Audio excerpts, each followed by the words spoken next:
Picture this. It's Sunday afternoon and the first set of NFL games just ended. You open up Prize Picks and see way more red than green. Receivers were missing catches, running cardio, or getting injured.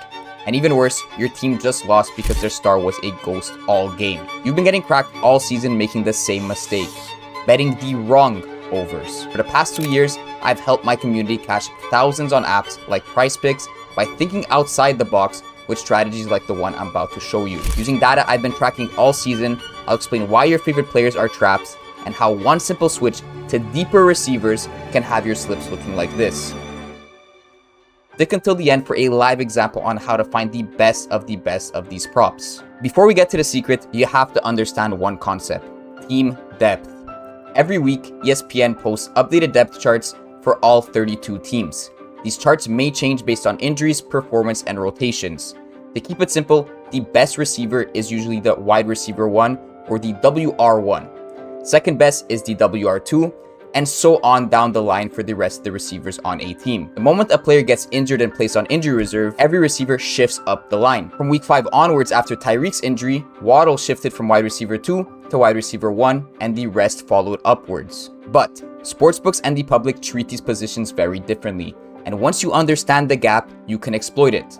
Let me show you the numbers. I pulled PrizePicks data from every game this season through week 8 and tracked receiving yard hit rates across each receiver depth. Here's what I found. Wide receiver 1s, think Lamb, Jefferson, Amon-Ra, the typical guys you're betting on. They're hitting their overs at just 49.5%. All that research you do every Saturday night, studying matchups and target shares, you would have literally been better off flipping a coin to pick your props. It gets worse though when you look at wide receiver 2s. Think Pickens, Addison, and J-Mo. Secondary options, but still popular enough to bet on. If you're taking their overs, you'd only be hitting 47% of the time. To have any remote success on Prize Picks, you need to be hitting your props at least 54% of the time. Are you starting to see the problem? So, why is this even happening? Well, NFL is the most bet sport in America, and the lines on superstars are razor sharp. Sportsbooks have mountains of data on these guys, so long story short, it's very hard to find a reliable edge on these players. Based on the numbers, you'd be slightly better off betting on the unders instead, but not only is there a better strategy, I also know you don't want to bet on unders. Rooting against points and sweating every catch instead of celebrating them is a miserable way to watch the sport. The secret is looking deep in the shadows at the guys nobody's talking about, the wide receiver 3s and the wide receiver 4s. This is where it gets interesting. We're getting deep in our bag with guys like Jalen Tolbert, Jalen Naylor, Khalif Raymond, and other guys you've probably never even heard of.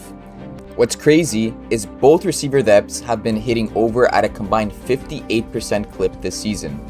Let me say that again. The guys nobody is talking about are hitting over 7 percentage points higher than these superstars. Here's what that means for your bankroll. Right now, hitting 50% of your props, you're cashing maybe 1 out of every 8 3-leg entries. If you shift to these wide receiver 3s and 4s and start hitting 58%, you're suddenly cashing about 1 out of every 5. That's 73% more winning slips, which is also the difference between bleeding money every Sunday and being a profitable player. But why are they hitting more in the first place? 2 reasons. First, less public money means the books aren't as concerned with sharpening their lines. Second, these receivers benefit from unpredictability. Sportsbooks are struggling to predict their game time, and in this case, it seems they are under-projecting. Quick side note, these stats are specifically for receiving yards because they're the most widely available props. If you want to break down stats across different positions later in the season, drop a comment and let me know exactly what you want to see. So, should you just blindly bet overs on every wide receiver 3 and 4 you see? Honestly, you would have been profitable doing exactly that this season. But again, we can do better, and I'll give you 2 little tips to filter them. Now you might be thinking, these deep receivers barely play. Why would I ever want to bet on guys who aren't even on the field? That's a valid concern, and it's exactly why we need to look at snap counts. Snap percentage is how we can drill down on specific receivers rather than targeting every player. Around the numbers, and of course the relationship is obvious. Higher snap counts lead to higher hit rates. But we're not betting on past results, we're predicting future ones. So what's the threshold? Aim for players who partake in at least 40% of offensive snaps. When you filter WR3s and 4s down to only those who played 40% or more snaps, the hit rate jumps from 58% to 65%. That's 100 hits out of 155 props. And from a viewing experience, you're rooting for a guy who is actually on the field. So it's a win-win. Where do you find these snap counts? The best source I found is NFLverse, but it's not easy to read raw data. That's why every Saturday night I post a full sheet in my free Discord with every deep receiver, their previous game snap count, and their median snap count. That median number is crucial as it gives a clearer picture of their typical usage. If the previous game is way higher, it might be an outlier due to injuries or game script. If they're close, you've got consistency. The sheet also includes other key data points that I'll break down in this next section. Line shopping. Even with a high snap count, you can still get a bad number. That's where line shopping will save you from those gut-wrenching losses by 0.5. Out of the 218 deep receivers I tracked, 8 of them lost by exactly 0.5 yards. That's 8 wins you left on the table. That might not sound like much, but sports betting is hard enough. You need every single edge you can get. Here's how line shopping works. Betting Pros is a completely free website that compares player prop lines across every major sportsbook. You're looking for the consensus line, which represents the industry average. Your goal is to get at least 1 yard of value on PrizePicks compared to that consensus. If PrizePicks has a guy at 32.5 yards and the consensus is 34.5, you just gain 2 yards of value. That's a green light. But if PrizePicks is at 37.5 and the consensus is 35.5, you're getting a bad number. Do not take it. And notice what I'm not telling you to do. I'm not telling you to study defensive matchups, averages, or weather.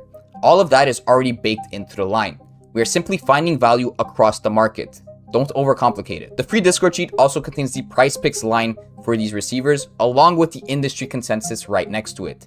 You'll have everything you need to make educated picks. The snap counts, the PrizePick lines, and the consensus comparisons. Trust me, the feeling of winning by 0.5 yards instead of losing by 0.5 is a whole lot better. Alright, let's put this all together so you can see the system in action. As I'm recording this, lines are up for Thursday Night Football, Ravens at Dolphins. Pulling up my sheet, we have 2 potential choices with our system, Nick Westbrook and DeAndre Hopkins. Let's start with Hopkins. His median snap percentage is only 30%, and last game he played just 37% of snaps, so we'll ignore him. Westbrook, on the other hand, played 65% of snaps last game and has a median snap percentage of 53%. That passes the first filter. Now, let's see how his 16.5 line on PrizePicks pairs up against the industry. The consensus average is 17.5, which means we have him at 1 yard less on PrizePicks. Perfect for the over. Everything lines up for this to be a play. Now, if I was getting a yard or 2 of value on Hopkins, I might have still considered him, but if I'm going to choose one prop from this game, it'll be Westbrook. It's that simple. So now I opened your eyes to what's been destroying your bankroll all season, and more importantly, how to fix it. To recap, target overs on wide receiver 3s and wide receiver 4s with a median snap count of at least 40%. As a bonus, also make sure that the lines you're getting are lower than the industry average. Follow that system with the free resources I showed you, and your hit rate will improve. And if you want me to do all the heavy lifting for you, I also run a premium Discord. I post profitable slips across all sports with a public record of over 1,500 units of profit. All links are in the description.